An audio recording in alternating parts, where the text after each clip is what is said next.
திருச்சபையின் உண்மையான சொத்துக்கள் அரண்மனைகளோ தங்கமோ வெள்ளியோ இல்லை. திருச்சபையின் உண்மையான சொத்துக்கள் ஏழைகள் மற்றும் கைவிடப்பட்ட மக்கள் அப்படின்னு துணிச்சலோடு அறிவித்த திருத்தொண்டர் செயின்ட் லாரன்ஸ். ஸ்பெயின் நாட்டுல பிறந்திருக்காரு.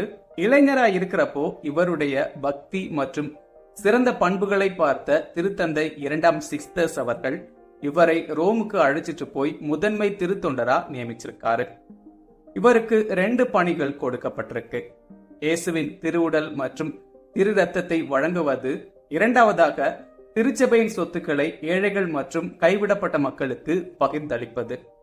தனக்கு கொடுக்கப்பட்ட பணிகளை சிறப்பாகவே செஞ்சிருக்காரு லாரன்ஸ். அந்த காலகட்டத்துல பேரரசர் வலேரியன் திருச்சபை சொத்துக்களை அரசாங்கத்திடம் ஒப்படைக்க உத்தரவிட்டிருக்காரு. அதுக்கு பிறகு திருத்தந்தை 2ஆம் சிக்ஸ்டஸ் அவர்கள் கைது செய்யப்பட்டு கொலை செய்யப்பட்டிருக்காரு.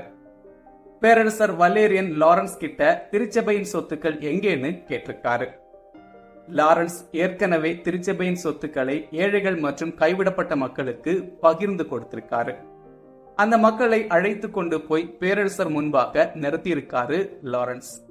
கூடவே திருச்சபையின் உண்மையான சொத்து இவர்கள் தான் சொல்லியிருக்காரு.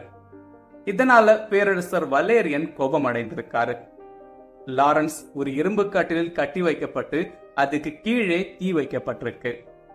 தீ பற்றி எரிந்த பிறகும் பயப்படாமல் இறைவனை புகழ்ந்து பாடிக்கொண்டே இருந்திருக்காரு Lawrence.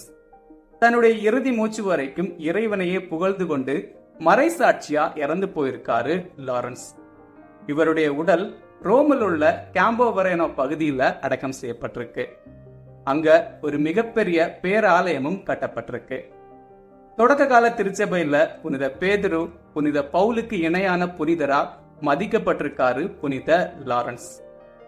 August 10 saint Lawrence feast டே.